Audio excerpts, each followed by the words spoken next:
श्री स्वामी समर्थ। स्वागत आहे तुमचं माझ्या YouTube चॅनल मध्ये। आजचा दिवस तुम्हाला खूप छान सुख समाधानाचा जावो ही स्वामींच्या चरणी प्रार्थना करते आणि आज या नवीन व्हिडिओला सुरुवात करते। तर बघा मित्रमैत्रिणींनो, हनुमान जयंती लवकरच येत आहे आणि आपल्या हिंदू धर्मामध्ये हनुमान रायाला खास असं विशेष असं अनन्यसाधारण महत्त्व आहे। आपण बजरंगबली हनुमान रायाच्या पूजेला विशेष अतिशय अत्यंत महत्त्व आहे। हनुमानाची रोज पूजा केली जाते। आयुष्यामध्ये कोणतंही संकट येऊ नये, विघ्न येऊ नये अशी धारणा हनुमानाच्या पूजेने आहे। अष्टसिद्धी आणि नवनिधीचा हनुमानाला कृपा आशीर्वाद आहे आणि म्हणून हनुमान राया जे आहेत तर ते आयुष्यातील आपल्या प्रत्येक संकट जे आहेत तर ते दूर करत असतात अशी देखील धारणा आहे। आता शास्त्रामध्ये हनुमंत राया हे ऊर्जा, शक्ती, ज्ञान, भक्ती आणि शक्तीचे प्रतीक मानले जातात।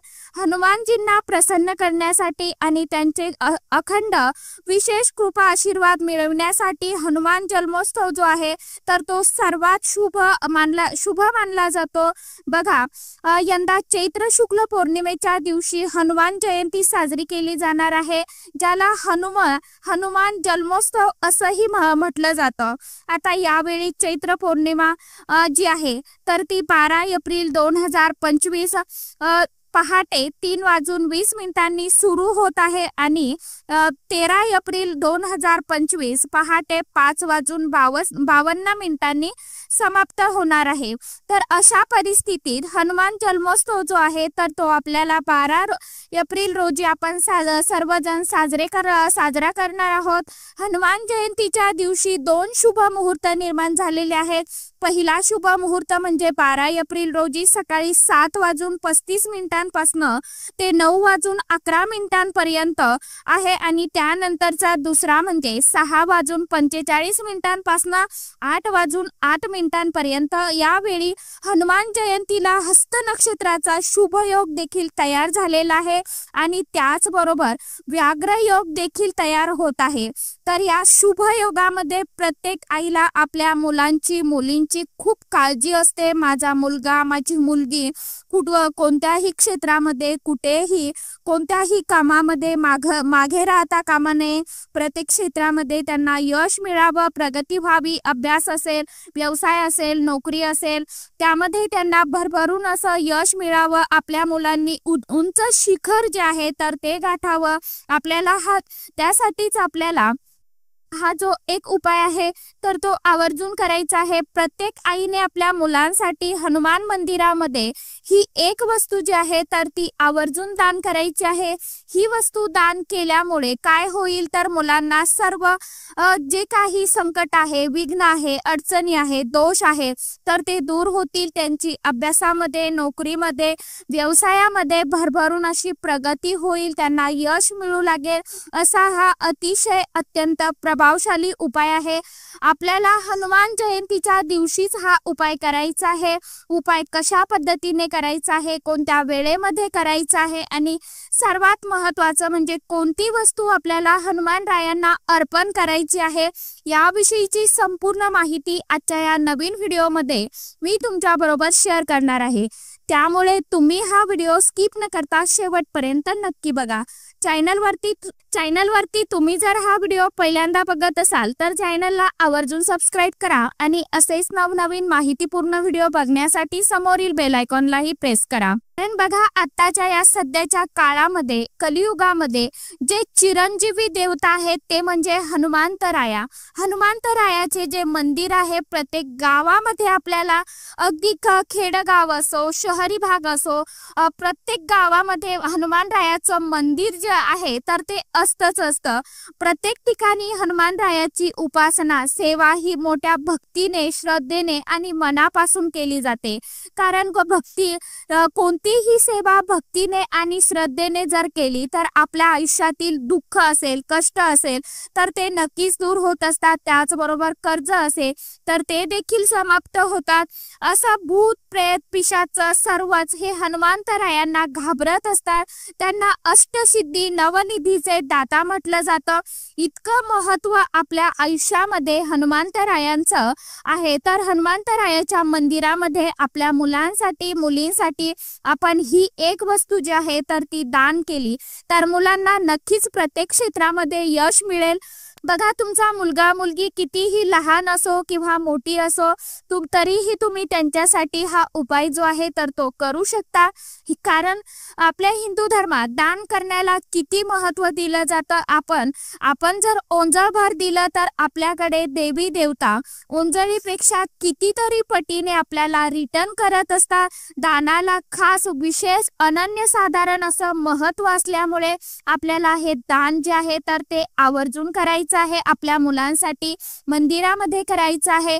तर काय करायचं आहे बघा, जर तुमच्या मुलांच्या संबंधी तुम्हाला अशा अडचणी येत असतील, मुलं तुमची लहान आहे, खूप आजारी पडतात, वारंवार हट्टीपणा करतात, चिडचिडपणा करतात, आपलं म्हणणं ऐकत नाही, त्यांचं अभ्यासामध्ये लक्ष लागत नाही, मुलांच्या जीवनामध्ये प्रत्येक प्रकारच्या समस्या चालूच राहतात. त्याचबरोबर बघा, काही मुलं खूप अभ्यास करतात परंतु त्यांच्या केलेला अभ्यास जो आहे तर तो लक्षात राहत नाही. मन जे आहे तर ते विचलित होत असेल, मुलांच्या जीवनामध्ये अनेक संकटे येत असेल, चालूच असतील, खूप नोकरीसाठी प्रयत्न करतात, खूप उच्च प्रतीचं शिक्षण घेतात परंतु तरीही त्यांना पाहिजे तशी मनासारखी नोकरी मिळत नाही, जॉब मिळत नाही, पाहिजे तसा पगार मिळत नाही. बघा, काही वेळेस काय होतं, मुलांना नजर लागते. आता ही नजर घरातल्यांची बाहेरच्यांची कुणाचीही लागू शकते. त्यामुळे काय होतं की मुलांच्या स्वभावामध्ये आपल्याला थोडे चेंजेस जे आहेत तर ते जाणवायला सुरुवात होत असते. त्यामुळे आपल्याला ते दिसून येतात. त्यामुळं मुलं जे आहेत आपली तर ती हट्टी बनतात, चिडचिडी बनतात, आई वडिलांचं ऐकत नाही, मोठ्यांचं ऐकत नाही, उद्धटपणे घरामध्ये वागतात. अशा पद्धतीच्या समस्या तुमच्या समोर येत असतील. मुलं जर सतत आजारी पडत असेल, त्याचबरोबर मुलं अभ्यास करत नसेल, त्याचबरोबर काहीतरी मुलांच्या लग्न जमण्यामध्ये अडचण, समस्या, अडथळे येत असेल, त्याचप्रमाणे मुलांना काहीतरी विघ्न आहे तुम्हाला असं वाटत असेल, तर सतत मुलांच्या आयुष्यामध्ये काहीतरी विघ्न येत असेल तर त्यासाठी माझा मुलगा माझी मुलगी आता घराच्या बाहेर पडलेली आहे, मग ती सुखरूप घरी यावी. प्रत्येक आई वडिलांना चिंता वाटत असते, एक काळजी वाटत असते. अर्थातच काय तर मुलांच्या कोणत्याही समस्या त्यांच्या आयुष्यामध्ये असेल तर त्या समस्या नष्ट करण्यासाठी, त्यांचं प्रत्येक संकटापासून संरक्षण करण्यासाठी तुम्हाला हा जो उपाय आहे तर तो हनुमान जयंतीच्या दिवशी करायचा आहे. हा उपाय करत असताना मनामध्ये कधीही किंतु परंतु कुठेही येऊ देऊ नका. मनापासून आणि पूर्ण श्रद्धेने उपाय करा. ज्या वेळेस आपण दान करतो, उपाय करतो, सेवा करतो तर ते अगोदरच आपल्याला कोणाला सांगायचे नसतात. दान करत असताना, उपाय सेवा करत असताना ते गुप्त ठेवायचं असतं. आपण जितकं गुप्त ठेवू तितकं आपल्याला त्याचा लाभ जो आहे तर तो अधिक पटीने मिळत असतो. मग त्यामुळे हाही उपाय करताना तुम्हाला तो गुप्त ठेवायचा आहे, प्रयत्न करायचा आहे की त्यानंतर तो तुम्ही विसरून जायचं आहे. आता काय करायचं आहे, सर्वात प्रथम तुम्हाला हनुमान जयंतीच्या दिवशी तुम्हाला हा उपाय करायचा आहे. तर स्वच्छ आपली रोजची घरातील स्वच्छ आंघोळ करायची आहे, आपल्याला स्वच्छ कपडे परिधान करायचे आहे. आपली रोजची जी काय नित्य देवपूजा आहे घरामध्ये तर ती देवपूजा करून घ्यायची आहे. आणि दिवसभरामध्ये म्हणजे संध्याकाळी किंवा सकाळी कधीही तुम्हाला ज्या वेळेला हा उपाय करायला वेळ मिळेल त्यावेळी तुम्ही उपाय करू शकता दिवसभरामध्ये. तर तुम्हाला एक नारळ जो आहे तर तो नारळ घ्यायचा आहे. एक लाल कलरचा जो कलावा असतो बघा, रवली रक्षासूत्र आपण म्हणतो, तर तो तुम्हाला लागणार आहे. त्याला आपण रक्षासूत्र म्हणतो. पूजेच्या ठिकाणी तुम्हाला मिळून जाईल किंवा धार्मिक एखाद्या दुकानावरती मिळून जाईल. नारळ घेत असताना तुम्हाला जटावाला नारळ घ्यायचा आहे, पाण्याचं नारळ घ्यायचं आहे. त्यानंतर तुम्हाला 5 झेंडे जे आहे केसरी रंगाचे म्हणजेच शेंद्री कलरचे, तर ते तुम्हाला 5 झेंडे घ्यायचे आहे. बघा, मंदिरामध्ये आपण वरती लावलेले असतात तर अशाच पद्धतीने तुम्हाला अगदी छोटे घेतले तरी देखील चालणार आहे, परंतु थोडा मोठा घेण्याचा प्रयत्न करा. तुम्हाला 5 झेंडे जे आहेत तर ते घ्यायचे आहे. केशरी कलरचे झेंडे, त्यावरती हनुमानाचा फोटो असेल किंवा प्रभू रामांचा चित्र असेल, फोटो असेल किंवा साधे आपले प्लेन केसरी कलरचे झेंडे घेतले तरी सुद्धा चालतील. अगदी छोट्यातले छोटे किंवा मोठे घेतले तरी सुद्धा चालेल, काही हरकत नाही.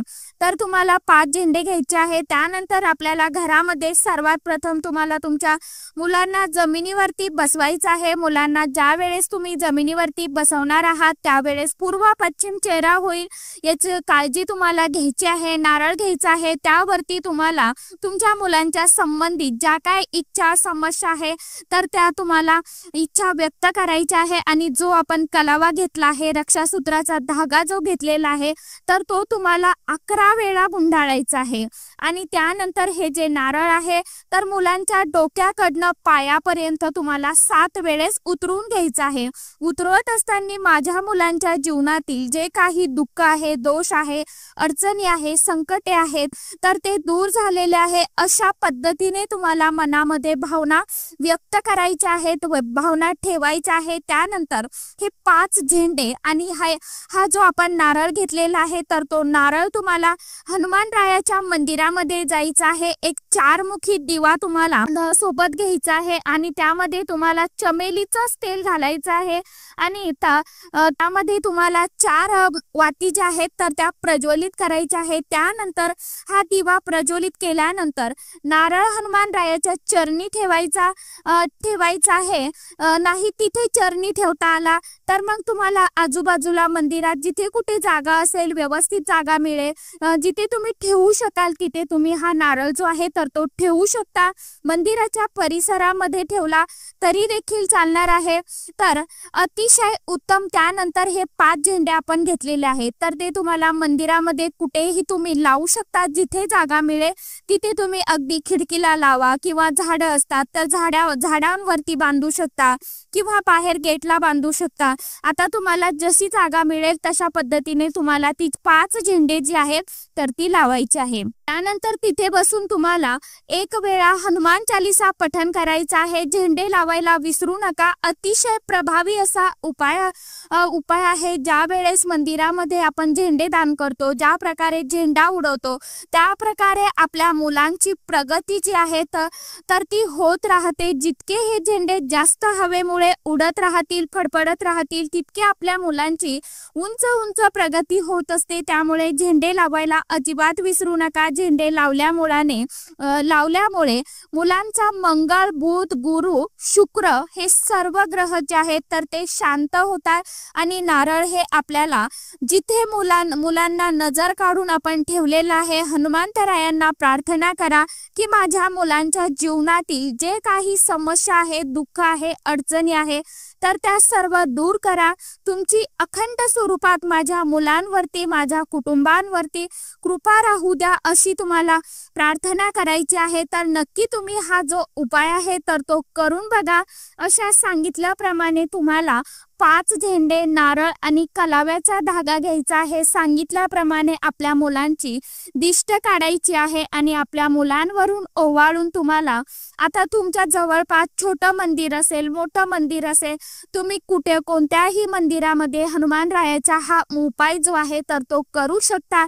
उपाय कधी करायचा आहे तर तुम्ही सकाळपासून दिवसभरामध्ये केव्हाही तुम्हाला जेव्हा कधी वेळ मिळेल त्या वेळेमध्ये तुम्ही हा जो उपाय आहे तर तो करू शकता.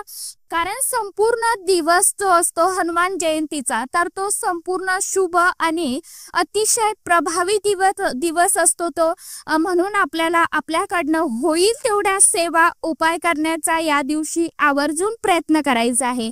तर अशा सांगितल्याप्रमाणे साध्या आणि सोप्या पद्धतीने तुम्हाला जो उपाय तुमच्या बरोबर शेअर केलेला आहे तर तो आवर्जून करण्याचा प्रयत्न करा. तर चला, आजच्या व्हिडिओमध्ये इतकीच माहिती होती. कशी वाटली नक्की सांगा. व्हिडिओ आवडला तर चॅनलला आवर्जून लाईक, शेअर, सबस्क्राईब जरूर करा. परत भेटूया नवीन माहितीसोबत, नवीन व्हिडिओसोबत. तोपर्यंत सर्व माझ्या यूट्यूब परिवाराला श्री स्वामी समर्थ.